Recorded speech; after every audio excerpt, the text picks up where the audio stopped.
Hello. Very quickly, this is a stupid long podcast. The audio quality varies, changes throughout because I was recording in one way and then I moved and recorded a different way. It gets better. But the first, I don't know, 15 minutes or so, maybe a little more, 15, 20 minutes, it sounds a little bit like I'm talking to you through a shit tunnel. Sorry about that. Oh, and then, sorry, like, even after the quality gets better off and on throughout the whole thing, basically, I kept clicking my mouse like an idiot. I wasn't even doing anything. I was just absent-mindedly clicking it, and for some reason not considering, oh, that's obviously going to show up on the record. So good job. That's in there. Probably also you hear my chair squeaking. It's just basically my best work. Yeah, bye. Joe's Too Critical of The Simpsons. Hello. This is Joe's Too Critical of The Simpsons. It's a podcast that at one point was about modern episodes of The Simpsons, and I would summarize them by doing silly voices from my, it's a spin-off, a less successful spin-off of my amazing series, The Simpsons, Simpsums, which you can go see on my YouTube channel where I make funny voices and I summarize new episodes. Anyway, this podcast was about summarizing new episodes of The Simpsons and then analyzing them critically. That was sort of a redundant phrase. At great length. So that's what most of these are about. This one's going to be different. I'm not summarizing any episodes of The Simpsons of the new seasons. It's the summertime. There's no episodes on. Come on, be reasonable. I am this time around, because I said I was going to do it ages ago, I am going to do kind of a comparative analysis of South Park and The Simpsons, specifically in terms of why does South Park kind of work with its longevity. Why is it a show that can keep going and it doesn't suck. And The Simpsons is a show that is just completely dead. What is the difference? I think I have a pretty basic argument here, but whatever. I'll explain it. So that's what we're going to do. This is, so it's just me rambling. That's all it is.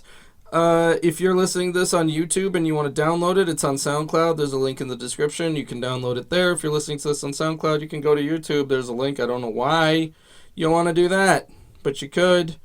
And as I said, if you want to watch other crapo videos I'm doing, that's on YouTube also. At the end of this criticism, I am going to do some news about what's going on with me and about this podcast, which, I don't know what's going to happen.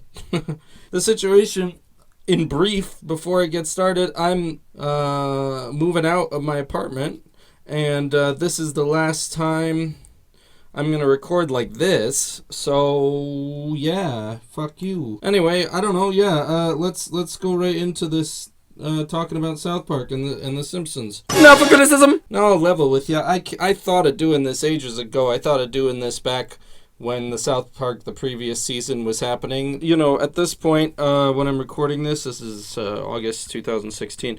The last season of South Park to air was quite a while ago. It's probably supposed to come back in probably next month or something. The last season of South Park to air was season 19, and the last season of The Simpsons to air was season 27. Season 19 of South Park was, of course, the one where they suddenly decided to make the show serialized, like basically completely serialized. Some episodes, many of them, in fact, had kind of standalone issues, like Tweak X Craig was specifically about people seeing Tweak and Craig in a yaoi relationship. That one episode specifically about people leaving Yelp reviews. So they basically had kind of isolated little conflicts, but a lot of this stuff carried from episode to episode. The Yelp reviewers became, I think, a bigger deal as it went on. It's basically every episode had at least one element that carried it to the next episode. Now, they played around with this a little bit in the previous season, where they had recurring stuff about Randy Marsh being Lord, the pop star. That was continuing, and there was a period in the previous season, season 18, where I thought that they were going to do that for the entire season, but then they kind of gave it up. So it was actually really fun with season 19 that they did this. It was a cool idea. Every single thing led into, everything led into every other thing, and that was a lot of fun. And it worked. I mean, to an extent, it worked. But this is the kind of thing that you look at and you go, why was this fun and cool and interesting for South Park to do, but why couldn't The Simpsons do it? And I don't think they could do it. You often hear people saying things about, like, what if they tried aging the characters in The Simpsons? What if they just bumped them ahead a few years and they had completely new stories? And it's like, yes, it's not going to happen. And it's not really, although, like, it's an admirable effort to make that a real change rather than, for example, a flash-forward episode, which they do loads of, and those often don't feel really like they're real. It's questionable whether they are canon or if they're just for fun, just for laughs. Yeah, why can't The Simpsons do any sustained changes similar to the way South Park did? South Park can make big changes that stick, that stay, like PC Principal being a new character who just showed up and who's not really a bit character. He is involved in major plot lines, and apparently he's going to be around for the next season, which I like because I thought he was a fun character. But I think it's a combination of things. One thing is that South Park really led the way. It started the whole craze of that low rent art. It was, of course, originally in the shorts they did, and in, I believe, the whole first episode, the pilot episode, was all done with construction paper. But that was quickly abandoned to be done with computers, which sort of emulated the way that looked, but it was all computers. That has led the way for basically, I feel like every cartoon we have now, kind of every major, at least, like primetime cartoons, certainly. There's just this sort of, it looks, the way it looks like Flash cartoon stuff. It's inspired pretty much the current art style for all cartoons, which is unfortunate to the extent that they do look more low rent. They do look more simply made. They do not look handcrafted because they're not. I mean, I'm sure there's actual drawing involved, but it's probably on like tablets and stuff. It looks computer made, and animation looks simpler. It looks choppy. South Park kind of pioneered that, I think. It pioneered going like, it can kind of look like shit. They get away with it a little bit more because they went for it so completely. It was supposed to look like cardboard cutouts. It was supposed to look low rent like this. But now there's lots of shows like it. I would say not quite in the same way. They don't look cut out, but every major cartoon. I think Archer, BoJack Horseman, Bob's Burgers, Family Guy. I think all of those, they look very computery. They look very the current Simpsons does. The animation looks really kind of cheap, very fast and ugly, and you feel like sometimes you can see the frames. I don't like it. I am fine with South Park doing it. I think it inspired it's that weird feeling of South Park did technically come from, I guess, the internet. It's so old now that I think it was getting shared around bootleg on VHS tapes, but eventually it became, like an internet thing. And these cartoons look very much of the internet. There's this sense that, there are people animating things online that could be kind of, that are comparable, if at times not better. Than what you're seeing on TV in terms of animation, and it's kind of sad to me. But it with South Park again, it worked because South Park went for it. They went for that ugly look. They went for that really basic appearance. I don't think it works. Sometimes I think it's just cynical. I've said many times I don't like Archer. I really dislike Archer. In fact, I've seen 4 seasons, maybe 3.5, and I really don't like that show. And that's a show where it's like I don't think it needs to be low rent. I think it just is because it can be, And I think it's a very ugly. That whole show feels cynical to me down to the art style. I don't like BoJack Horseman. I don't think I've watched 7 episodes, 6 or 7. I kept trying to like it. Ugh. But again, it's just stuff where it's like it looks cheap, and I don't think there's a good reason for it. I think there is. The good reason is it is cheap to make.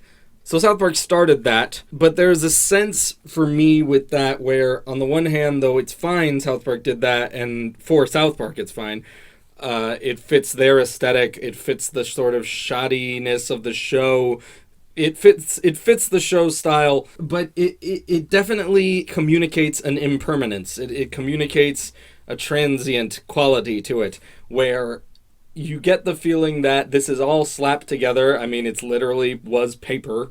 It's all kind of cut together, pasted together. It feels like it can fall apart at any moment.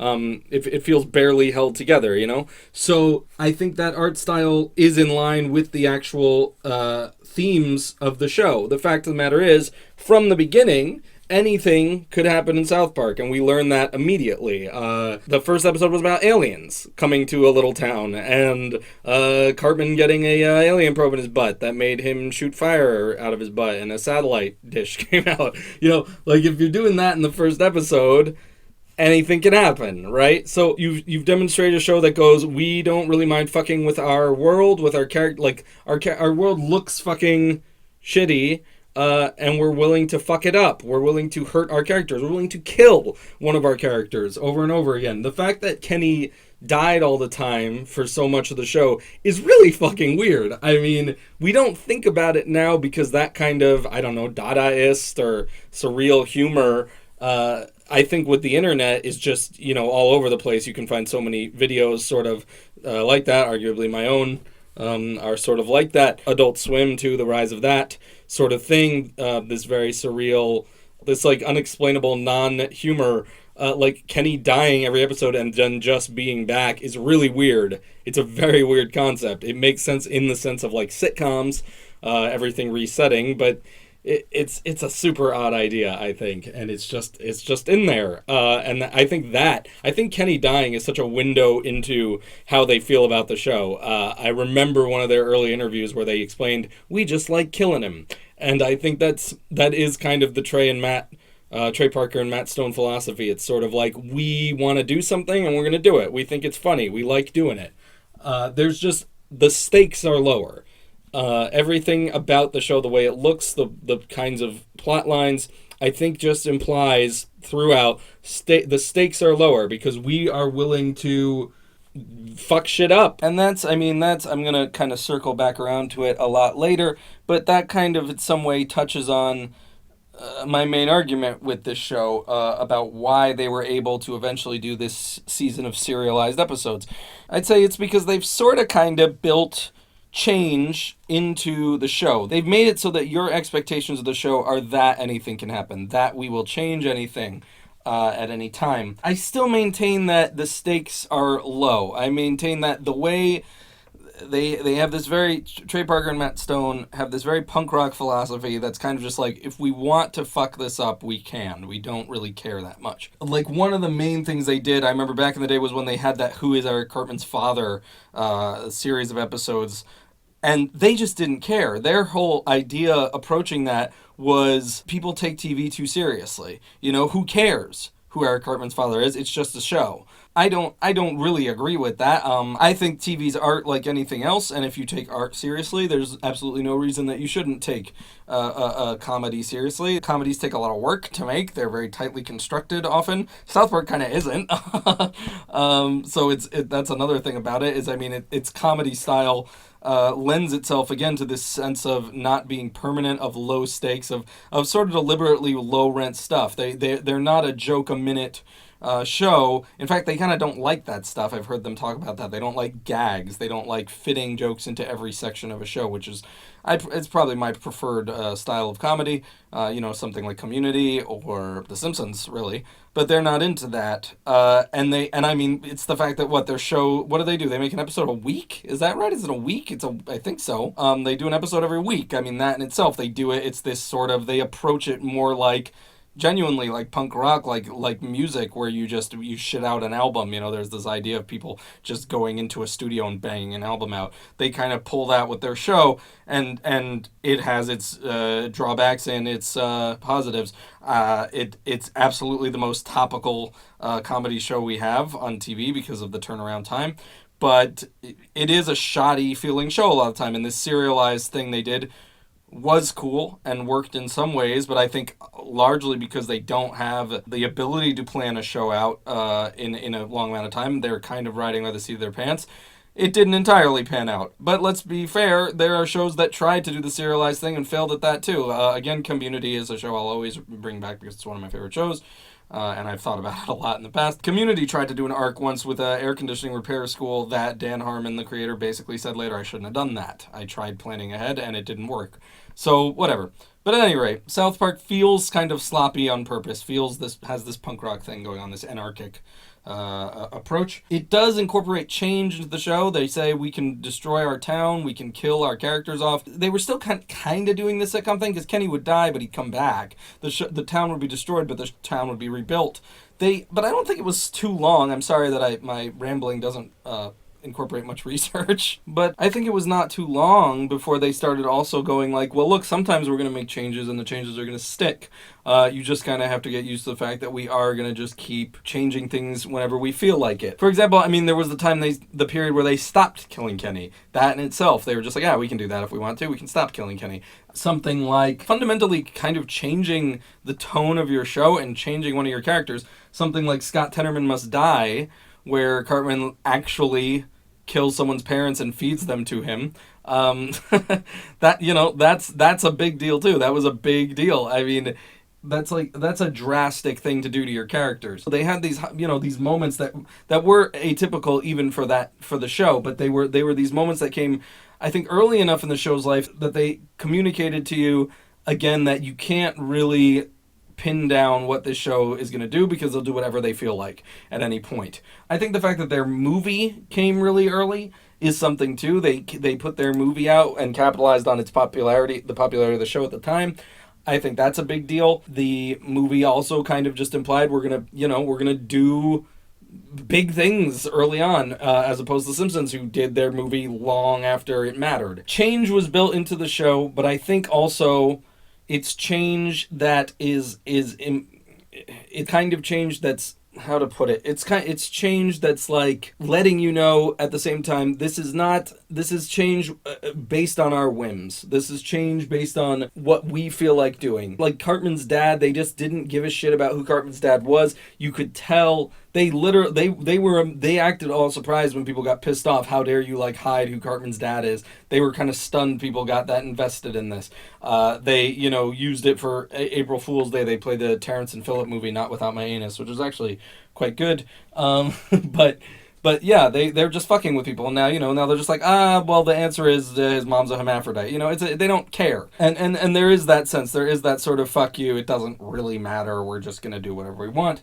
You can technically build change into a show with higher stakes tied to it. It doesn't have to be, yes, there will be change in the show, and it's because we don't really give a shit. It can be, that's just how this show works.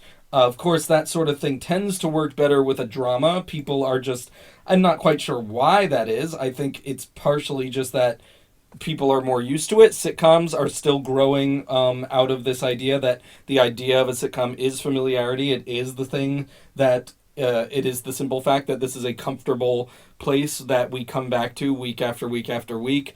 Set in a bar, we stay in the bar. It's Friends is mostly an apartment in that cafe.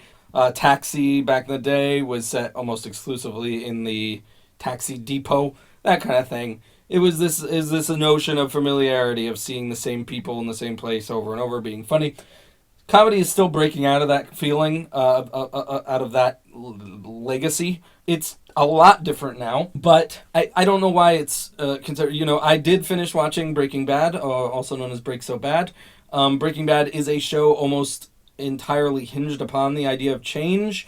It is, things are just are always moving forward. It is always just momentum. It is, they are cooking meth, but they're rarely cooking meth in the same place. They change venues over and over again. Characters die, loads of them all the time. People die.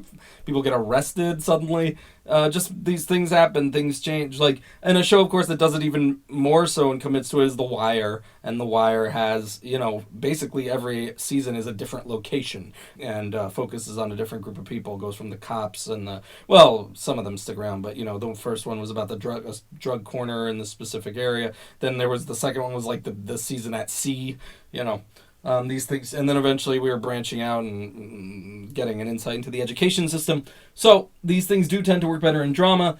I don't know if they work better or if we're just more used to them. I'm not sure. But there are shows now that are sitcoms that build change into their DNA.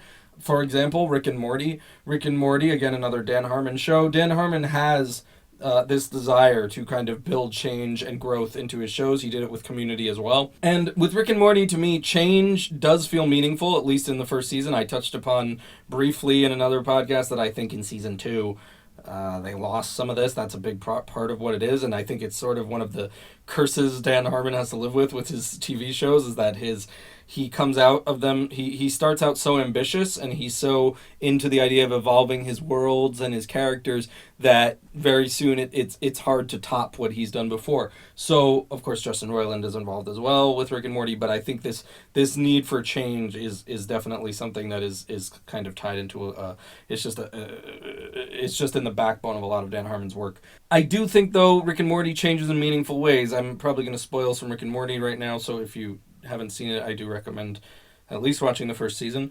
First season was basically one after the other, huge revelations, huge changes to the entire universe, or the multiverse rather. It was, stuff like we learned that there are, basically just learning, we learned in the first season there are infinite dimensions. And rather than just sit on that and go, by the way, there are infinite dimensions, which are just variations on every version of society you can think of, they just kept exploring that idea, even in just the first season. That was only, 11 episodes? That was a weird number. Rick and Morty fuck up the world so badly in an episode. I think that's where you learn about the multiverse, really. That they go to another universe where they die, and they just assume the roles of themselves in that universe. So it's not only like, oh, there are multiverses, and it's like, and we can do something insane with these things. We're actually going to assume a new life in this other universe. There's stuff like the fact that there's a council of Ricks. Rick is such a genius that a lot of the Ricks have gotten together to make their own council. They didn't just sit on their laurels about this multiverse. They didn't just tell you there's a multiverse and that's the end of it. They went, we're going to show you what you could do with this multiverse. And there were just big revelations about characters and about the world in so many episodes of the first season of Rick and Morty. It revealed itself to you in ways about just in a sci-fi way, in just a tonal way. I think one of the first episodes that revealed just how dark it would get, to just go, this isn't just like a fun romp in the universe, it's fucked up out there, is the Me Seeks and Destroy episode, which is my favorite episode of the show, where Morty, a jelly bean alien monster, tries to sexually assault him. And it's quite dark. So, they were revealing things about the show, and they were bringing the show to new levels that were unexpected. And I think that show, the stakes are quite high most of the time. I think they make clear that when they make a change, they mean it. Continuity is something in that show where there's stuff you can see, if you're a big nerd about it, you can look in the background and see objects from previous episodes, inventions and stuff. You can see all these hints that this is a living, breathing universe, and they haven't forgotten about it. Community did a lot of this as well, and that show got quite poor. That show lost its luster when Dan Harmon was fired, and after he got back, he kind of had to write the show. He had to set it on course, and that meant no more evolving the show. That meant kind of bringing it back to its basics, but then it felt like it was treading water, and it felt like it was wrong for the show, in my opinion. His original idea for Community was to, I know I endless tangent, but I'm trying to explain. This is how this show's over. This was if you make your show about change, South Park is almost just like, it will change by accident. It will change because we feel like it, right? Whereas Community and Rick and Morty are shows that say, this is a show about how things will change. Rick and Morty, it's usually about how things will get worse. Things will get more insane. Things will get harder to stomach, to wrap your head around, to live with, I would say the first season of Rick and Morty, a big through line of that season was about Morty really learning how awful the multiverse is, really learning how terrible life is, and becoming jaded. So they were changing his character as well, because through all these evolutions he had to change as well as he learned the things we learned. And basically, briefly, I kind of managed to incorporate my whole point about why I don't love Season 2 of Rick and Morty. Season 2 of Rick and Morty seemed designed deliberately to have fun. They just wanted to have fun, and they didn't want everything to be about continuity, which was almost something Dan Harmon did. Dan Harmon did it quite deliberately because he realized Community became a show that, a lot of people saw as the in-joke show, and the show where you couldn't just jump in anywhere, and he didn't like that. So Rick and Morty Season 2, I think, has lost that sense of change, and it's just kind of a goofing around season. And that was my problem with Season 2. If you build the idea of change into your show and then you can't adhere to that concept, it's disappointing, and it's not the show you wanted. I mean, that was my feeling with Rick and Morty and with Community as well. To that end, the worst thing South Park could do would be to ever play it safe. I don't even know how they could do that, but like, imagine if they got like a network note back in the day saying like too many murders on the show, and they scaled it back and made it a show about Stan's home life all the time exclusively. I can't really even think about how South Park, because everything South Park does at this point would be kind of a subversion, and that's what they do. They subvert and subvert. So the only thing South Park can really do to fuck South Park up is not subvert. I mean, I guess the times they've started to feel a bit formulaic, I guess that's happened, and that's like the Crab People episode. I remember the episode with the Crab People. That felt like a normal South Park turn to me, where it was like, believe it or not, the dumb joke about crab people is real. There are crab people. That was the kind of comedy that where it almost got to a point of being formulaic with South Park. That's probably the most they've fucked up their own formula, so to speak. But the thing is, like, as I said, Rick and Morty, the stakes are quite high. Occasionally they do stuff like they break the fourth wall, or they have willfully stupid joke plot things like the X Gon Give It To Ya ending where Summer and Rick pump up and beat the shit out of Satan. I mean, all that stuff, I don't really like that stuff, because to me it feels like that's the show not taking its universe too seriously. Or like Jerry in the second season got shot to death basically, but then fixed immediately because you're in an alien hospital. Like, I'm not a fan of that stuff, because it gives you the sense of it going like, it's the South Park thing. It's going like, we can do whatever we want. We can literally shoot the fuck out of Jerry, kill him in front of you, because guess what? There's multiple universes. It starts to destroy there is a serious undercurrent to Rick and Morty. There is a sincere feeling that these people matter to each other, to the world. Usually change is important and necessary and meaningful in that show, but occasionally they dip into the South Park problem. The South Park problem, but for South Park, it's South Park's virtue, I guess. It's the sense that we will do whatever we'll do. It's the same thing. We'll fuck the world over if we want to. The world of South Park. We will kill off characters. We really don't care that much. Who's Cartman's father? We don't really fucking care. Why do you care? It's kind of an annoying way for a creator to act, to be perfectly honest. Creative people. It's something Kevin Smith. I just saw an article about it. Kevin Smith's kind of a insufferable dick. He absolutely cares what critics say. He's always bitching about critics being too critical of his work. But then he also all the time self-deprecates and be like, oh, who cares? It's just my movie. It doesn't matter. I just shit out a movie. So it's a really irritating way to act, to be honest.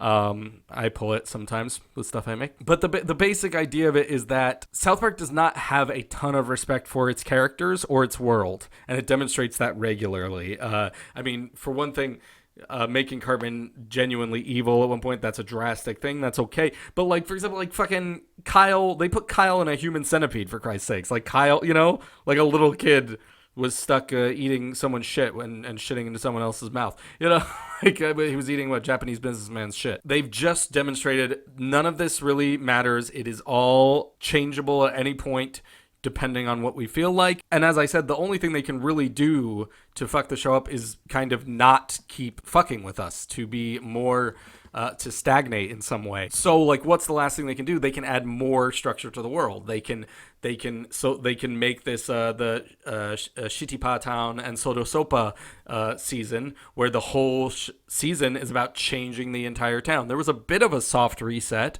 at the end of the season, but it was still a whole season of change. It was a whole season of change that stuck. It was about redoing the town. And the thing is, you can still, again, it's only something you do because we have been told over and over again, this town can be fucked up at any time. We can destroy this town. We can destroy these people. It changed. I think PC Principle, it's interesting the way it's demonstrated that PC Principle is going to stick around. We've kind of reverted the show back, the town kind of back to the way it was at the end of this season, but PC Principle is still around. So they can have their cake and eat it too. They can do both. They can go, we're doing meaningful change, We're going to kind of reset it, but we're also going to kind of not. We're going to do both because we can.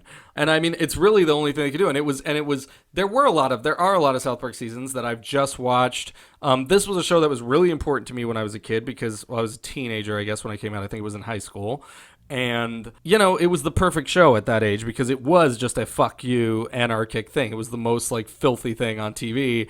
It looked like it was saying fuck you, It was a big deal to me at the time. And as I said, the comedy has kind of not held up for me. I don't laugh too hard or too often at South Park.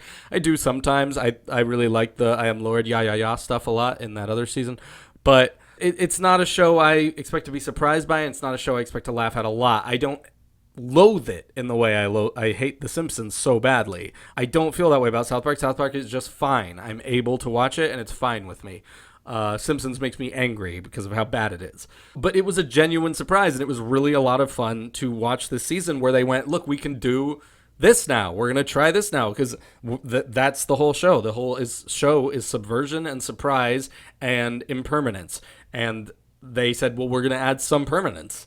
And it was fun. It was good fun. And it didn't all pay off. I think the weird thing about advertisements coming alive never fully landed because, again, I think a lot of this is to do with it being a show that gets written in a week. So some of that stuff didn't add up. And PC Principal, like, kind of having to fight the ad who was a little girl, like, the end was not as satisfying as you would hope. But it was cool, and it was cool they did something different, and they were able to do something different.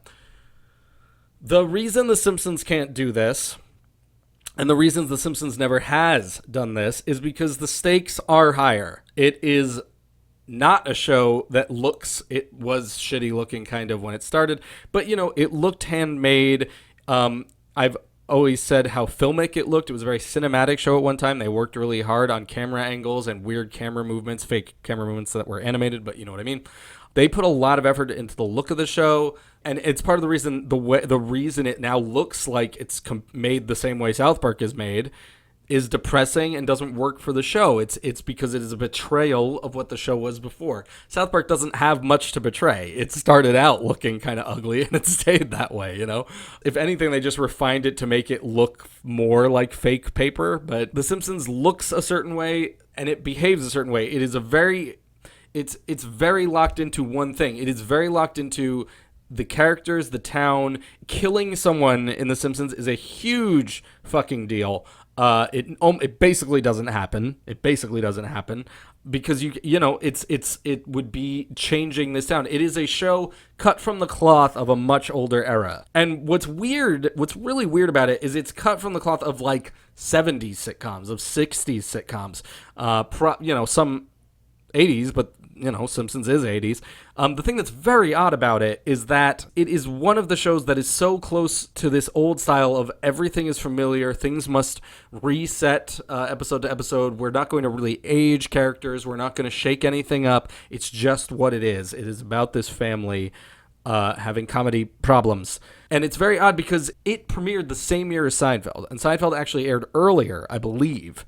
And Seinfeld, I'm rewatching Seinfeld now, and I'm into the fourth season. Seinfeld, I was shocked, because Seinfeld changed comedy like crazy. It made everything so much more cynical, and, It weirdly, well, obviously, I feel like Simpsons and Seinfeld, and I guess Beavis and Butthead, were very much progenitors of South Park, because Seinfeld really kind of pioneered the fuck you, it doesn't matter sort of feeling. The idea that you were supposed to get invested in characters, you're supposed to love characters.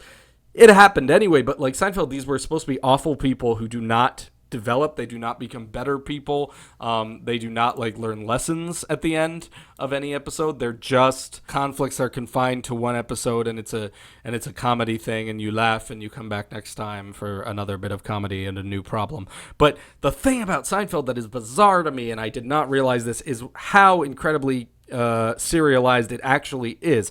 Almost every episode, and this is kind of like what South Park did with its last season, almost every episode has an element that carried over from the previous episode, and there are some bizarre callbacks. There are things like, over multiple seasons, there are references to this coat Kramer has this jacket that he loves, and then the guy who originally owned the jacket gets the jacket back, and then Kramer goes to get the jacket again. This fucking jacket keeps coming back, and it's amazing.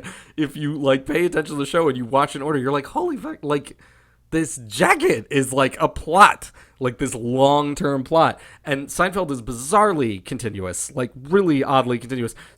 Jokes, individual jokes make no sense unless you're aware of the history of them. There's a series of episodes in a row and then a huge gap, and then this is brought up one more time much later in the show, of Jerry calling George Biff, referring to Biff Loman, who's like the biggest loser in all of literature from Death of a Salesman. And he keeps calling him Biff, and he explains the joke the first time, and then you keep hearing him say it, but you have to like have seen that episode. Otherwise you're kind of, maybe you can guess at it that it's Biff Loman. But like they just had this weird continuity, and anyway, that's a big tangent, but this is so odd to me. Seinfeld was really trying new stuff, and it was doing like two-parters all the time, so many two-parters. Season 4 genuinely starts out with 3 or 4 two-parters in a row, no exaggeration. It's 3 or 4, I don't remember. The Simpsons has had one in its entire history. It's had the Who Shot Mr. Burns episode. That is the only two-parter, and then it's had the movie. And if you count what's really sad is the Family Guy episode was basically a two-parter. It was an hour-long episode, and it was like, that's like the second time the Simpsons went beyond, or third if you count the movie, like went beyond the half-hour format, and it was Family Guy doing it. Like, that sucks. But anyway, it's that kind of thing where The Simpsons is so locked into, and it's weird to me that it's this locked into it, because it is a cartoon. Cartoons are usually like you can do whatever you want, and it is from the same era of Seinfeld, where Seinfeld was experimenting with structure. But The Simpsons is so locked into this old style of sitcom where you don't really need prior information to understand what's going on in a current episode almost ever. It's the idea of like selling the show to you no matter where you come into the show. You can start anywhere and you can enjoy yourself and you can watch from that point onward. That's theoretically the idea. The stupid thing about it, of course, being that The Simpsons is such a massive cultural thing worldwide, that at this point they kind of could do whatever they wanted and everybody would knows The Simpsons. You know, you could probably not even really watch too many episodes. You can come in and go, I know enough about The Simpsons to understand what's going on here. But anyway, the fact of the matter is the stakes were higher at one time. These characters did matter. They were locked into who they were. It was important that they remain the same people. And it's the reason we cared about them as people. The few times they did develop, it was a big deal. Lisa became a vegetarian, and that's a thing that has continued onward. It's like really simply, the really simple way to put it is you care more about these people because they are more defined.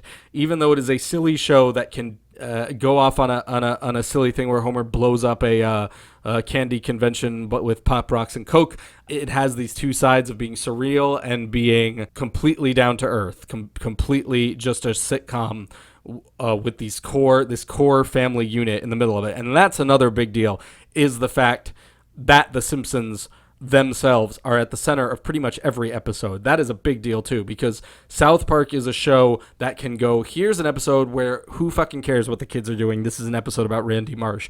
They will just go off on tangents and they will just tell you, it's a Butters episode, they'll just leave the kids out. It speaks to how ephemeral South Park is, that you can leave the core characters behind and not even think about it. There are episodes where, like, they're barely there. They're there, maybe they're not. Stan will pop in and say a few lines. Oh, yeah, Stan. Like, you don't care. And the funny thing about it is, with the exception of Cartman, who really cares about the kids? I mean, I kind of don't. I know there is a difference between Kyle and Stan, but to an extent, no. They were to an extent just there to carry the plot forward. South Park is a show and this is sort of the shoddiness, the week to week creation of it. That is a show that will happily put exposition in its characters' mouths for a minute, not a minute, but they have. I just remember an episode where somebody says, something funny happened. And then Kyle goes, funny how? And they, they'll put these comments in, they'll put these lines of dialogue that have nothing behind them except we have to push the plot forward. Even their main characters just become people who go, funny how? Tell me more plot, I mean, kind of what it sounds like I'm saying is Simpsons was better than South Park. And I know that's a shitty argument to come down to, but that's a big part of it. if you take more time making me care about your characters, you've made a better show. You've made a show with higher stakes. Part of why South Park is able to do whatever it wants is the stakes are lower because it just didn't have as far to fall. It never had as far to fall. It is able to be peaks and troughs. I don't know if I ever say that right. Peaks and valleys, I'll say for safety's sake. It is able to have ups and downs. It will be good sometimes, not great sometimes. Coast along and then occasionally surprise you with something really awesome. The Simpsons was an amazing fucking show. It was an amazing show that really defined its family unit and some of the characters outside of that family unit as well, and the town of Springfield. And it's peddling constancy, sweet constancy, the Simpsons, because it's... it's a show. It's the thing I said. It's the fact that the Simpsons themselves are at the center of almost every episode, and it's bizarre actually when you realize when they try to do an episode that's not about the Simpsons. Like one of the good ones was the 22 short films about Springfield. That was a good episode, but it had to be set up as like, this is an atypical episode because we're actually going to follow different characters for a while who aren't the Simpsons. And even then it had Bart in it to kind of introduce it, right? You have to it's crazy to think about, but you basically have to tangentially involve the Simpsons somehow in every episode. It is so locked into a formula of what it is supposed to be that they have to be in every episode. Like and it starts to get awkward. Like that last season had the love is in the N2 blah blah blah blah blah, love is in the air, but with periodic table elements instead of the word air. That one had Professor Frink. It was a Professor Frink-centric episode about him trying to get a girlfriend. Homer was just kind of gliding around in the background. He was involved with helping Frink do this, and there was not a good reason for Homer to be involved. It was just because the Simpsons have to be in every episode. It may be a contract thing. It may be contractual. It may have to do with them getting paid and having to work a certain amount. I don't know. But I also just think they spent so long solidifying what this show was. They just established it as a sitcom in the classic sense of it, that you can't fuck with it. It's the reason Maggie can't talk. Back in the day, they made a joke out of that. They would make a thing where in the future episodes, there would be a funny reason that Maggie couldn't talk. They'd cut her off. We'd cut to a scene when she just finished talking, and Homer goes, "Will that girl ever shut up?" And they did a future episode more recently where it felt more like and I'm stealing this point from that Dead Homer Society guy. He makes a point that the way they did it, and honestly I can't remember how they did it, but it felt it wasn't like, oh, we're going to have fun with the idea that you're never allowed to hear Maggie talk. It was more like, we are burdened with this fucking legacy that Maggie is never allowed to talk, and we have to fucking write around it, and it's annoying. Like, it wasn't funny. It was just like, this is just what we have to do. For whatever reason, The Simpsons is locked into this way of it. I mean, that's why Frank Grimes dying was so poorly received at the time, because they killed someone. Like, if you kill someone in The Simpsons, it's a big deal. It's not like South Park where you can kill off, I think regularly townspeople who have no names get killed off all the time. You can't do that in The Simpsons. You just can't do that. It's a big deal. South Park has fucked with its own medium. It had a movie way early on. It was so hard for The Simpsons to make that leap. It went live action in an episode for kicks. Did all this fucking shit. Homer, it took forever until he went CG on that one Halloween episode. And of course it was a Halloween episode. But because they've established this constancy, there was this episode last season where out of nowhere there was actual footage of the real movie Dr. Dolittle, the old one from the 50s or 60s probably, and that looked like shit. It was like, what is this real live action movie doing in the middle of my Simpsons episode? I think even Family Guy has more change. I remember there was supposed to be a thing, Seth MacFarlane wanted Peter changing jobs, like, a real thing that happens for people working class, sort of lower middle class people. He changed jobs all the time. Like, there are big changes like that. And they did more fucked up stuff that I'm not familiar with as much because I don't watch that show. But like Meg and Chris are having an incestuous relationship. That comes from the South Park, cut from the South Park cloth. That is built off what South Park did. It's the fuck our characters, we don't care. To a lesser extent, Seinfeld. It's built, I think, back onto Seinfeld can shoulder the blame for some of that. Our characters are assholes, and we're going to fuck with them. We don't care. We're going to fuck up who they are. The Simpsons, they can't really do that. Homer does whatever he wants all the time, but he always still works at the power plant somehow, right? We can't actually fire Homer. We can't make him work at a different place. It's that simple. I mean, if you've established yourself as a show of familiarity, that is what people will expect, and that is what the writers are attempting. If you establish yourself as a show of change, that is also what people will expect. And I would like to believe, again, this is something you can do with drama better, perhaps, but I don't know why, really. I think it, again, might just be a comedy's growing into something else now. I would like to think your show can be of a higher quality and also be about change. Community managed it for a while. I suppose Arrested Development kind of did. It was a show about continuity, but South Park certainly, it is a show that started at a lower quality, and so I think we expect less of it, but also it demonstrated, look, we're going to do whatever we want.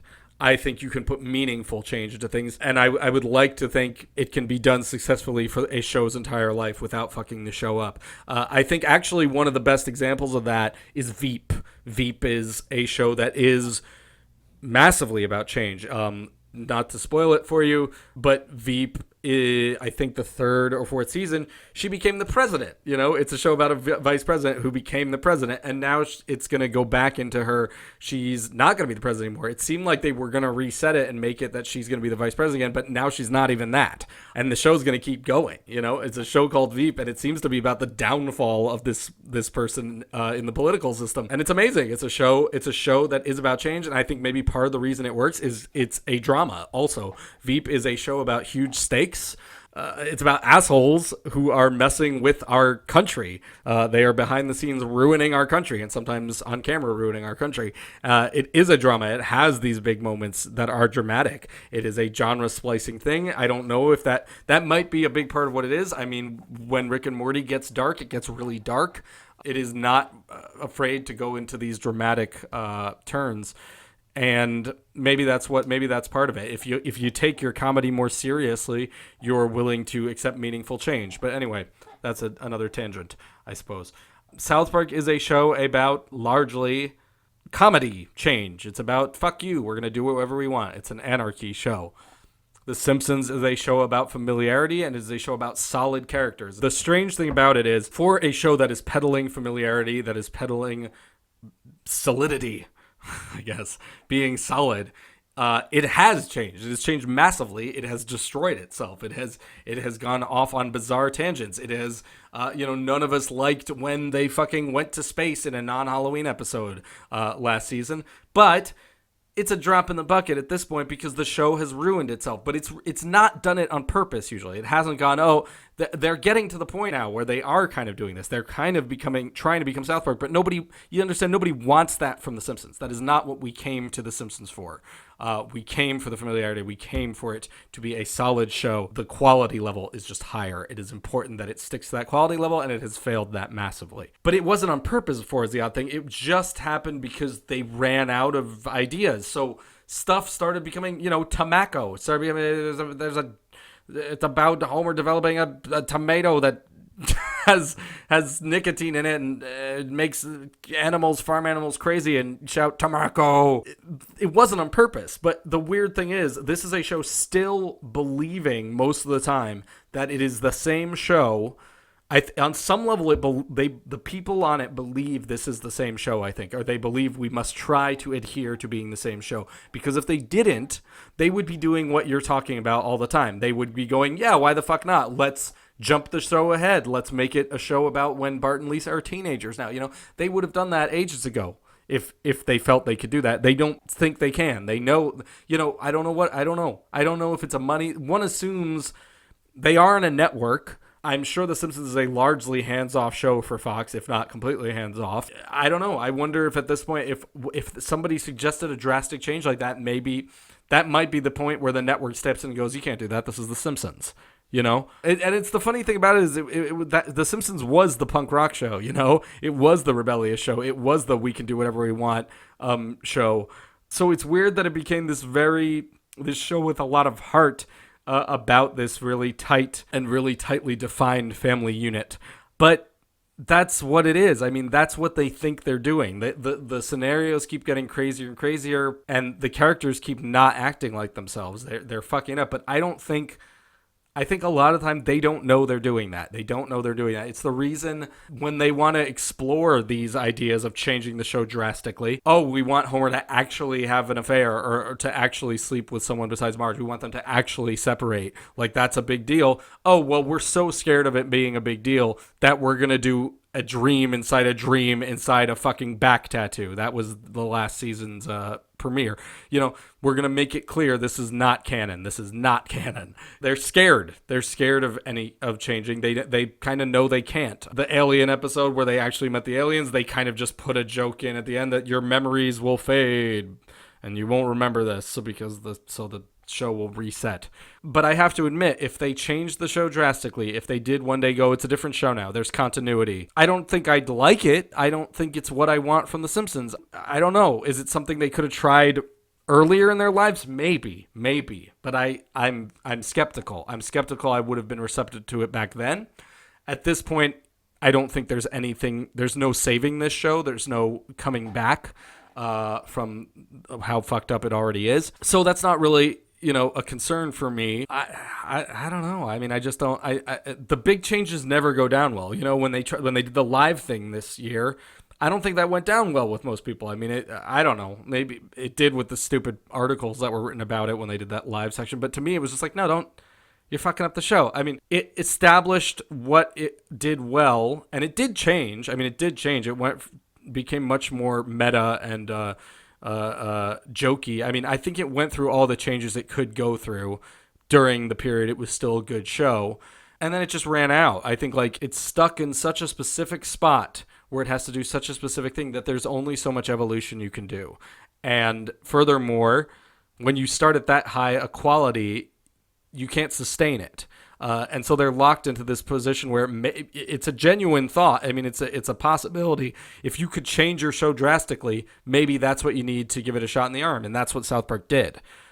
Gave it a bit of a shot in the arm, though. Like, again, peaks and valleys. I didn't fucking love the season overall. I thought it was exciting and I thought it was inventive. But in the end, the payoff, was all right. I don't know. It's the catch-22 of The Simpsons being, if they could revitalize their show by changing it drastically, maybe, but they can't, because that's not what The Simpsons is, and that we won't accept it. I don't think the vast majority of people will accept it if it changed hugely. So it's the catch-22 again of, we can't change it to make it better. However, we've run completely out of ideas with what we're stuck with. So we're stuck here forever. And oddly, because we're stuck with this formula about this family dynamic that never evolves, oddly, we are changing the show all the time. We are fucking up the tone of the show. We are fucking up the characters, but they don't realize that. They don't know they're doing that, or they don't care. And I mean, that's it. That's it. It was a show of higher quality about constancy. South Park was a show of deliberately kind of low quality about anything can happen at any time. We don't care. And perhaps these shows together are what are kind of creating the comedy we have today, like Veep, like Rick and Morty, like Community, where we're saying we are open to the idea of things actually changing, of things evolving. Yeah, it's an interesting time for comedy. Continuity is a big deal now. Continuity's BoJack Horseman, I'm sure, does it as well. And genre splicing is becoming a bigger thing, where there's an idea of you can take comedy seriously at times. It doesn't always have to be making you laugh. It can be doing other things that are interesting. And of course, with the rise of stuff like Netflix streaming, where people are binge watching stuff, continuity makes a lot more sense. Because you're almost definitely going to watch the show from beginning to end rather than dropping in on it at any time.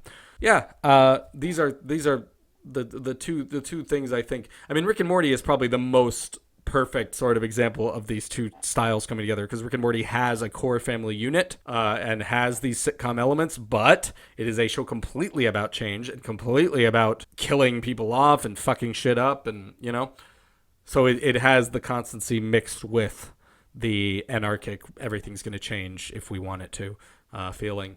And the first season is amazing. Beyond that, who knows? Of course, I think I may have also mentioned Mr. Sprinkles is the show that Justin Roiland and Dan Harmon did together before Rick and Morty. They did it for their very, very short-lived sketch shows, one season, Acceptable TV. Mr. Sprinkles is, I think the episodes are only about 5 minutes in length.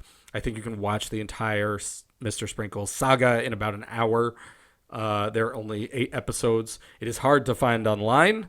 I could try to link to all of it because some dumbass uploaded 6 episodes in one go, which is really irritating to me because I think some people watch it and think that's the end, and that sucks because it has a proper ending. There are 8 episodes, so if you can seek those out, I'll try to link to them in the description. But Mr. Sprinkles is a show that shows you how Rick and Morty became how it is because it is a show about constant change, and I admire it hugely. But anyway, it doesn't have the core thing like Rick and Morty. But that's it, man. Maybe this is a much simpler argument than it sounds. I kind of just said South Park's shittier. That's why it can do whatever it wants. Well, wasted your time. Cool news! So I got lots of big news for you about my crazy kooky, my so-called life. So I guess, regarding the future of this podcast, the funny thing is this is basically going to be exactly the same sort of as what I said when I did episode 3 of this podcast, where I explained why I didn't really want to do the Simpsons anymore because I wanted to branch out and do other things. I think I did mention at the time, I said if this podcast gets to be too much of a demand, I'm going to abandon this too, and that's kind of sort of what's happening. There's reasons for it. I hope to not abandon it entirely, but it's not going to go forward the way it was, where I was doing the summaries of the new Simpsons episodes for a multitude of reasons. Originally, it was just because, I don't know, I'm a lazy piece of shit, and I'm really bad at focusing on multiple projects at once. And even though what I was doing was a lot simpler than doing Simpsons, it still just dominated my life. I mean, week to week doing the podcast. I mean, I do have my shitty sometimes day job, so just everything piled up. I don't know. I can't do any of the other things I want to do. Like there's a video I've mentioned so many times. This video, I'm working on this video. I never got anywhere with that while I was working on this podcast, and I really want to do that video, and I'm still doing it. I'm still doing it off and on. The audio is almost completely done, but it still haven't even touched the video part of it, so it's still going to take forever. But the other reasons are, my cat died. My cat died a little over 2 weeks ago, and this was a cat I had for over 18 years. He was, he didn't live with him every one of those years, but he was part of my life since I was a teenager, and he lived with me. He was, with my parents for a lot of time, but now he lived with me for like the last 3 years of his life. And basically he was one of he was one of the only things tying me to this apartment.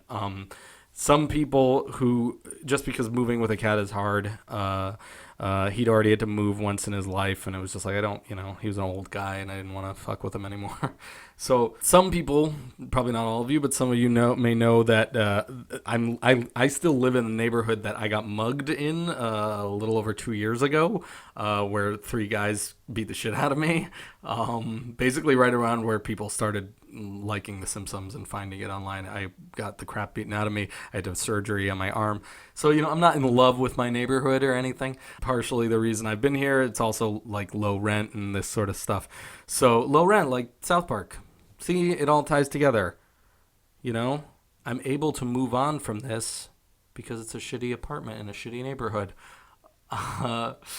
So the fact of the matter is I'm going to move, and the reason I'm going to move is, the one just mentioned, the bigger concern being that I loathe my roommate with a fiery hot passion. There's a chance people who are friends of his will listen to this. I don't think they will, but there's a chance.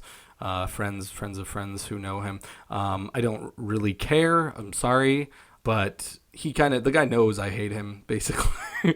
Maybe he doesn't fully know just how much I hate him, but I really do not like being around him, and I hate being in this apartment with him, and I couldn't get him to leave. I tried for basically half a year. He's kind of the worst, and if his friends do listen to this, I'm very sorry that he is a person you have to know. I'm very sorry for you. I lived with him an insane 4 years, which is fucking insane for somebody who I kind of decided was sort of awful to live with, probably within the first or second year. Not everything about him was awful, but a enough things. And living with somebody for 4 years is fucking nuts. People you care about, you don't live with that much. And I don't even really care about this person. He's just a roommate, you know. Living with someone for 4 years, that's somebody you're usually considering marrying. And this was just a dude who I don't like. So sorry. Anyway, I shouldn't harp on this too much. It's already petty to even kind of mention this to the internet at large. I genuinely would love to give a scathing critique of this human being in every venue possible. But again, this is petty enough as it is. I'm literally I'm moving out like today. This is me probably recording for the last time in this apartment.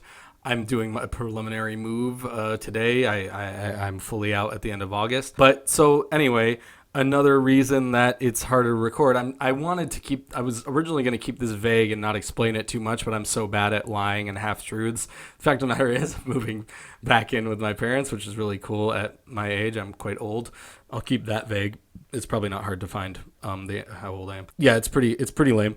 The only reason it's kind of okay is in this economy, it's sort of normal now. I know loads of people who are still end up back at home. I'm not poor, actually, and I could move out. Probably now I could move somewhere better, but whatever. My cat just died. I'm not in the happiest of moods, so don't really mind being with my parents for a while. And I'll be rich by the time I'm out. So, but, you know, it's really a personal thing. Nobody I know really cares about me recording bullshit into the internet, but I have I don't know, shyness or some kind of phobia about it. I don't like recording in earshot of other people. I don't like recording stuff when other people can hear me doing it. And I don't feel there's going to be many opportunities for me to record at my parents' place. I may be able to figure something out, but the fact of the matter is I was going to not do the podcast the way I'd been doing them before anyway, because I can't. I mean, they dominate my life. Having something weekly dominates my life. It's sort of not the way I like to roll. Yeah, and I couldn't do it anymore. I bet a lot of you kind of guessed I was going to do that. If you followed me long enough, you know that I'm a quitter. And so this is kind of what I do. What I would like to do, I paid for the account on SoundCloud, and I think I have it into next year, quite a few months into next year. So it seems silly to do nothing with it.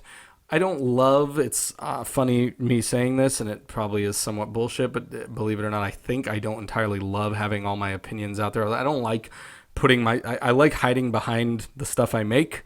You can kind of detach yourself if you're making something that you could put in the category of art, whereas podcasts are just me talking.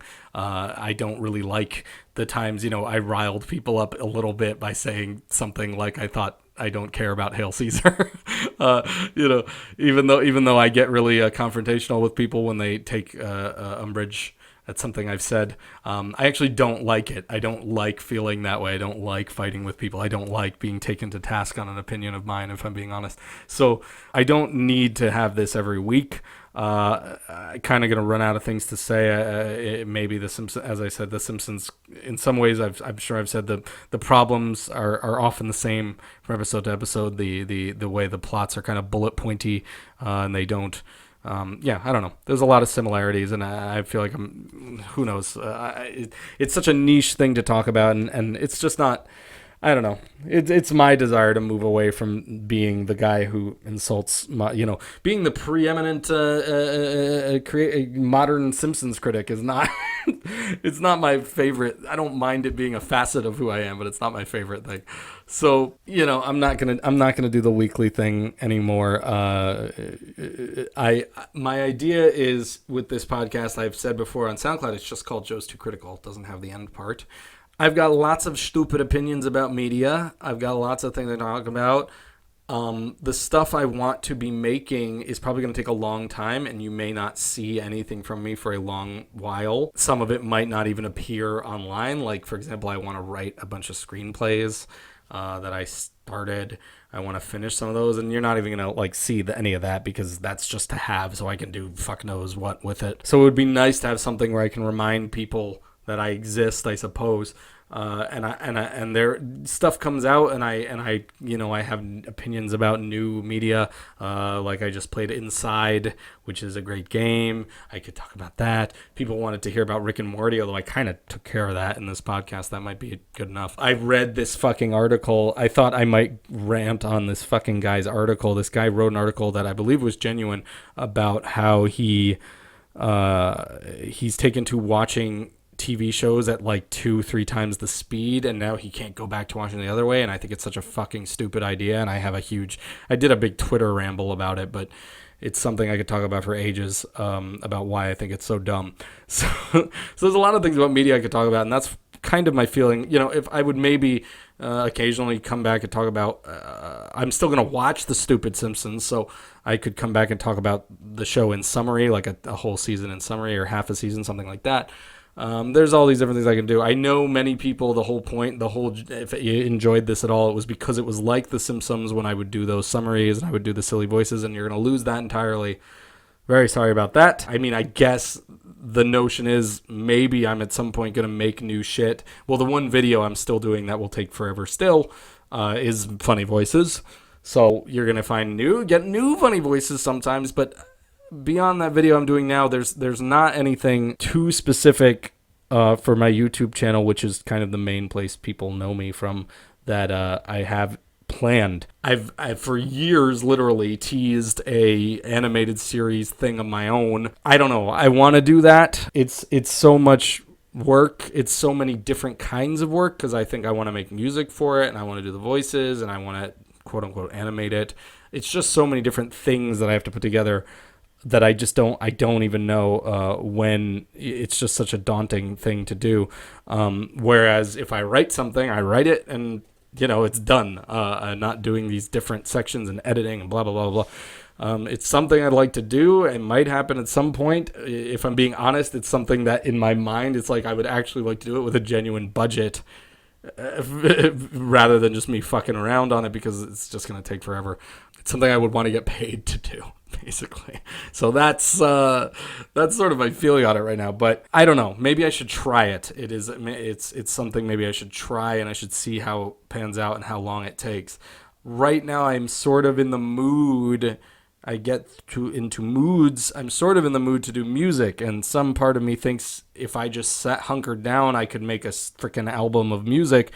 Not that any people who know me care about my music, which is fine, but it's important to me, and it's something I like to do, and makes me feel good.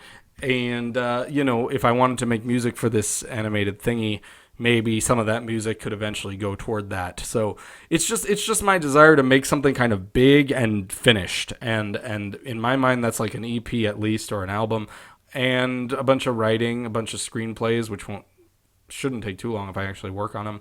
And of course I have a novel. Every fucking lazy failed writer person has a novel, and I've had a novel since 2008 that has a shitload on it done, but it'd be nice to do a draft of that. I mean, all these things are things that I'm thinking of right now as something I would like to. I'm getting older, and to my mind, it's always felt to me like I'm never gonna probably have a job in a conventional sense that feels rewarding and just makes me go, well, now I'll just do this. I don't think that's going to happen. I've deliberately stuck with a job that is a shitty job that I can really not transfer the skills anywhere, but it is freelance, and there are just weeks where they barely contact me, and I did that on purpose so I could keep making crap for the internet.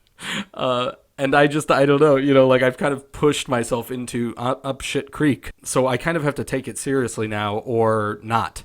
It's a question of whether I have the ambition to actually do that, to make something complete and good and finished. And I think it's getting to the point where I need to prove to myself that I can do that, rather than kind of, although I appreciate people appreciating the stuff that I've done weekly, it doesn't feel like my style quite, and it feels like it is hindering me from doing these bigger things. Of course, I said that before. A big part of it is just that I'm a lazy piece of shit. and I have to see whether or not how much of a lazy piece of shit I am, how much of it is me excusing myself, and how much it's true that I don't like making weekly things. Really, I want to work on a big project. I don't know, but I like checking in occasionally. If I can find a way to do a podcast occasionally, I will try. it. It'll be a more general media thing, is my feeling on it. I might touch on The Simpsons sometimes. There is the possibility. Obviously, I feel so far removed from it now because I haven't done it in ages, and it always felt like it started to feel like a distraction. It would probably feel only more like one now. But there is the possibility a Simpsons will happen again one day. Who knows? Definitely not promising anything. I don't know. I mean, there's just all this shit I have to do, like the mugging I mentioned. I'm still actually trying to get money. You can get compensated from the state. I'm going to try to work on getting compensated from my state. So that's something I have to do. Writing the screenplays. I might try to learn a genuine editing software. I was trained on one because I have a useless film degree, but it's one that's outdated now. And I might try to learn Adobe Premiere because I've been using a piece of shit editor. And it's probably a good idea to actually know how to edit on a real editing equipment rather than this dumb thing I have, Power Director. So that, this is all stuff that takes time and that you guys won't really see the benefit of. This is all just sort of personal, and leads to me probably disappearing for a very long amount of time. So I don't know. The bottom line is, I mean, this is probably the most honest I've ever been in telling you my plans. It's that I don't know what you're going to get from me. I don't know. And it feels better to say that than, I think this is coming. There's an animated series. It's like, who knows? I mean, everything takes longer than you'd like. And I think at this stage, I may be making stuff that you won't even see. You will get that video. That is absolutely my number one priority. Things slowed down, of course, when my cat died. I didn't do anything for a while. I'm moving now. That's kind of fucking things up. So, But that video I think will be funny. If you're not subscribed to me on YouTube, I would recommend going over there. Joe Plork on YouTube. Of course, I'll put a link. I'll put links to everything that I, as usual, my social media. If you do care about my music, there are some videos on YouTube. The music will go up on a different SoundCloud. The SoundCloud for this is like Joe's-2-critical. And the other one is Joe Plork, which may change. I don't know. But just like my YouTube is Joe Plork, Joeplork. Joe Plork is where the music is. I might put music up there more. But some part of me loves the idea a little bit of disappearing and coming out with a big thing. And I might try to do an album or something. I try, but I never shut up on Twitter. So if you want me being critical of shit, like I've been insulting Suicide Squad a lot lately. Squad-a-la. I've been making fun of Suicide Squad, which I will not go see on Twitter lately. I'm at Joetivational, Joetivational. Twitter is, I think, the easiest place to see me rambling all the time. I have a Tumblr at joematar.tumblr.com, but that's more reblogging other people's shit. So whatever. But that there is that. I do still write for denofgeek.com. The US site, which is denofgeek.com/US. If you want my stuff, it's denofgeek.com/US/authors/Joe-Matar. I've not written stuff there for a while. Some of you are aware of my Day of the Tentacle design analysis, which I wrote, which is literally 10,000 words long, maybe longer. I have no fucking clue when my editor is going to put it up. I've talked about it for ages, but that's something I actually finished. It is no longer in my hands. Fuck knows when it's going to go up. At this point, long past relevancy, which is upsetting, but whatever.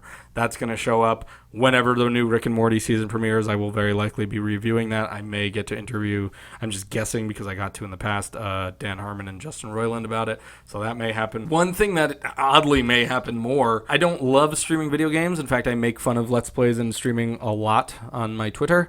As an art form, if you want to call it that, and I don't want to call it that. I make fun of it all the time, but streaming might actually, out of everything that I've been, I'm going to be disappearing probably more from the internet lately in terms of content. Streaming may pick up. I may stream more. It is a little bit of a waste of time because it's I don't know. It's not really to me real creation of anything. It's just me rambling over video games. But I have a lot of opinions about them. I have a lot of opinions about design in games, and the simple thing of it is that I now live closer to my friend's house, where I was streaming from regularly because my internet connection was too spotty. He completely doesn't mind me sitting in his basement and streaming. Technically, that may be where I can, in the future, record some podcasts. Maybe that's where I'll do that occasionally. So you may actually see me streaming more often. I don't know if I'm good at it. I don't know what good is in streaming. I think you shout a lot, right? You scream at things. I don't do that much, so maybe it's no good. But most of my social media names are different to make things harder. It's Joe is here for you, all one word, at Twitch or whatever. I don't know how you get to it. Twitch.tv, I think, /Joe is here for you. I think so. I'll put all these links. But anyway, that's what I'm doing. I don't know. You're welcome to tell me how you feel about all of it. I will probably do whatever I want. But you will get. But if there is going to be a new video that I think is going to be really funny, and I don't know when, because it's taken months and it's probably still going to take some months. I think it's going to be very funny. But then after that, you might not get too much. But I'll try to podcast occasionally. I'll try to do something. The only other thing I'll say, I said Breaking Bad's good. I'll watch Better Call Saul. Haven't started it yet, but I will. And Ghostbusters really sucked. Really sucked. Yeah. I thought it was really bad. I don't think it was bad in the sense that it ruined the legacy of Ghostbusters. I think it was just bad in the sense of like a poorly made movie. It was just structurally messy. It was edited really bizarrely, like so madcap and just so hard to get a handle on. There was no time for the characters to develop. I didn't really feel like I knew any of them. Stuff just happened because it had to happen. It was a bullet point plot. It was a Simpsons episode. And also Paul Feig, came from the world of sitcoms and shit. He can't direct action. It doesn't. When action's happening, it's hard to pay attention to what's happening. It's hard to follow everything. I thought it was really bad, but in the way that there are a lot of Hollywood blockbusters that are really bad and really poorly put together. And if you really look at them, it's like, man, they really fucked this up. So that's how I feel about that. So yeah, it sucks being an SJW and admitting that. I will have to turn in my SJW card, but that's fine. I was prepared for this day. All right. Thanks for listening for however fucking long this was, a bajillion hours. Nice to talk to you, I guess. The Simpsons forever. Fab show. Bye.